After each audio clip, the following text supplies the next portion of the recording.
Dear students, आज हम हमारे सब्जेक्ट मैथ की एक्सरसाइज 6 यानी ट्रिग्नोमेट्रिक रेशो को डिस्कस करेंगे। इस चैप्टर में हम स्टडी करेंगे relationship between sides and angles of A triangle, यानी साइड्स और एंगल होते हैं जो ट्रायंगल में, उनके बीच क्या रिलेशनशिप होता है। तो सबसे पहले हम पढ़ रहे हैं साइन थीटा। साइन थीटा का फॉर्मूला होता है 1 कोसेक थीटा, यानी जो साइन थीटा की वैल्यू होती है वो कोसेक थीटा की वैल्यू की क्या होती है, उल्टी होती है। अगर साइन थीटा 1 कोसेक थीटा होता है तो कोसेक थीटा क्या होगा, 1 साइन थीटा। यानी अगर साइन थीटा कोसेक का उल्टा है तो कोसेक किसका उल्टा होगा, साइन का। ऐसे ही कोस थीटा इक्वल टू क्या होता है, 1 सेक थीटा। तो सेक थीटा क्या होगा, 1 कोस थीटा। टेन थीटा क्या है, 1 कोट थीटा। तो कोट थीटा क्या होगा, 1 टेन थीटा। टेन थीटा का एक फॉर्मूला और होता है क्या, sine theta upon cos theta. तो हम कोट थीटा को बोल सकते हैं कोस अपॉन साइन, क्योंकि जो कोट थीटा होता है वो टेन थीटा का उल्टा होता है। तो हमने पढ़ा कि जो साइन थीटा होता है वो क्या होता है, 1 कोसेक थीटा, और जो कोस थीटा होता है वो क्या होता है, 1 सेक थीटा, और जो टेन थीटा होता है वो क्या होता है, 1 कोट थीटा। और टेन थीटा का एक और फॉर्मूला होता है sine theta upon cos theta, और कोट थीटा क्या होता है, टेन थीटा का उल्टा। तो कोट थीटा का फॉर्मूला क्या हो जाएगा, cos theta upon sine theta.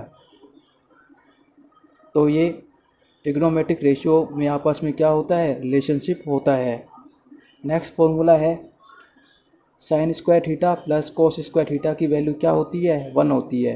अगर यहाँ भी थीटा और यहाँ भी थीटा है, यानी दोनों जगह एंगल सेम है और साइन का स्क्वायर है और कोस का स्क्वायर है, तो उनकी वैल्यू क्या आती है, 1 आती है।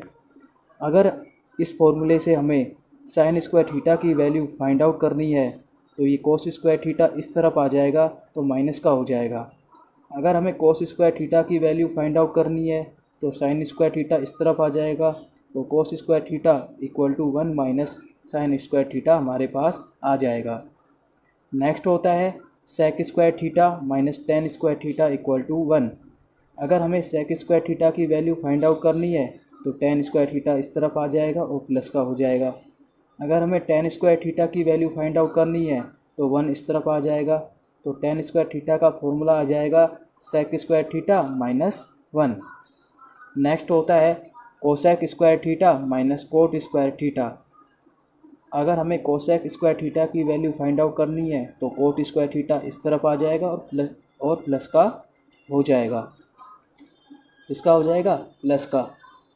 तो cosec square theta equal to 1 plus cot square theta, और कोट स्क्वायर थीटा की वैल्यू हमें फाइंड आउट करनी है तो उसका फॉर्मूला हो जाएगा cosec square theta minus 1। Next हम पढ़ते हैं टेबल, यानी sine theta, cos theta, tan theta, cot theta और कोसेक थीटा और सेक थीटा की कुछ एंगल्स पर वैल्यू क्या होती है, इसको हम डिस्कस करेंगे। तो साइन थीटा की वैल्यू निकालने के लिए हमारे पास एक मेथड होता है। हम यहाँ क्या लिखेंगे, 0, यहाँ 1, यहाँ पर 2, 3 एंड 4।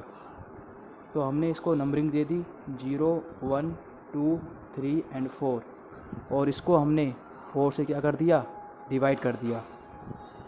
किससे डिवाइड कर दिया, 4 से हमने डिवाइड कर दिया। तो हमने इसको 4 से डिवाइड कर दिया और इसका क्या ले लिया, रूट ले लिया।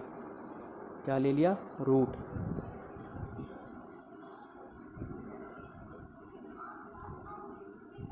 तो साइन थीटा की 0 डिग्री पर वैल्यू क्या होगी, अगर हम 0 में 4 का डिवाइड देंगे तो क्या आएगा, 0, और 0 का रूट क्या होता है, 0 होता है। अब हम साइन थीटा की वैल्यू 30 डिग्री पर फाइंड आउट करेंगे। 1 का रूट क्या होता है, 1 होता है, और 4 का रूट क्या होता है, 2। तो 30 डिग्री पर साइन थीटा की वैल्यू क्या आ जाएगी, 1/2। अब हम साइन थीटा की वैल्यू 45 डिग्री पर चेक करेंगे। इसको हम काटेंगे तो क्या आ जाएगा, 1/2, और 1 का रूट क्या होता है, 1, और 2 का रूट क्या होगा, 2 का रूट क्या होगा, √2। तो साइन 45 की वैल्यू क्या आ जाएगी, 1/√2। 3 का रूट क्या होता है, √3, और 4 का रूट क्या होता है, 2। तो साइन 60 की वैल्यू आ जाएगी √3/2। 4 में हम 4 का डिवाइड देंगे तो क्या आएगा, 1। तो रूट में 1 आया, तो रूट में 1 क्या होता है, 1 होता है। तो साइन 90 की वैल्यू क्या आई, 1 आई। तो हमने साइन थीटा की 0 डिग्री पर, 30 डिग्री पर, 45 डिग्री पर, 60 डिग्री पर और 90 डिग्री पर वैल्यू फाइंड आउट की। जो कोस थीटा होता है वो किसका उल्टा होगा टेबल में, साइन थीटा का। यानी जो साइन की वैल्यू 90 पे होगी वो कोस की 0 पे होगी।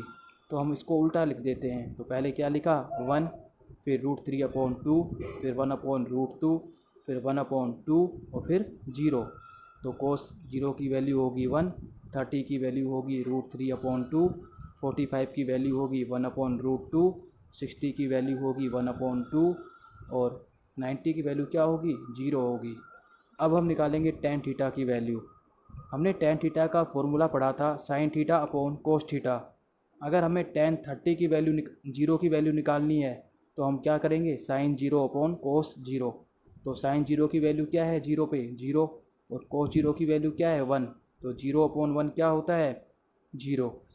इसमें हम इसका डिवाइड देंगे तो टेन थीटा की वैल्यू क्या आ जाएगी, 1/√3। क्योंकि जो टेन थीटा होता है वो क्या होता है, sine theta upon cos theta. हम इसमें इसका डिवाइड देंगे तो टेन 45 की वैल्यू क्या आ जाएगी, 1। जब हम साइन 60 में कोस 60 का डिवाइड देंगे तो हमारे पास टेन 60 की वैल्यू क्या आ जाएगी, √3, और टेन 90 की वैल्यू क्या आएगी, इन्फानाइट। इसको हम क्या बोलते हैं, इन्फानाइट। जो कोस थीटा होता है वो किसका उल्टा होता है, टेन थीटा का। यानी जो टेन थीटा की वैल्यू 90 पे होगी वो कोस थीटा की किस पे होगी, 0 डिग्री पे। तो हमने पहले क्या लिख दिया, इन्फानाइट, फिर क्या लिख दिया, √3, फिर क्या लिख दिया 1, फिर क्या लिख दिया 1/√3 और फिर क्या लिख दिया 0। तो कोस 0 की वैल्यू क्या होगी, इन्फानाइट। 30 की क्या होगी, √3, 45 की क्या होगी 1, 60 की क्या होगी 1/√3 और 90 की क्या होगी 0। अब हम फाइंड आउट करेंगे कोसेक थीटा की। तो कोसेक थीटा क्या होता है, मैंने आपको बताया कि जो कोसेक थीटा होता है वो क्या होता है, 1/sin। तो 1/0 क्या होगा, इन्फानाइट। इसको 1/, में डालेंगे तो क्या आएगा, 2। इसका उल्टा करेंगे तो √2, इसका उल्टा करेंगे तो 2√2/√3 और इसका उल्टा करेंगे तो 1। तो कोसेक थीटा की वैल्यू कैसे आएगी, 1/sin। यानी इसका उल्टा कर दें तो इन्फानाइट, इसका उल्टा करेंगे 2, इसका उल्टा करेंगे तो √2, इसका उल्टा करेंगे तो 2/√3 और इसका 1। और सेक थीटा क्या होता है, कोसेक थीटा का उल्टा। यानी कोसेक की जो 90 पे वैल्यू होगी वो सेक की 0 पे। तो ये 1 लिख दिया, फिर 2/√3, फिर √2, फिर 2 और फिर इन्फानाइट। यह टेबल याद करने का एक तरीका है। तो हमें टेबल की वैल्यू को याद रखना है, ठीक है।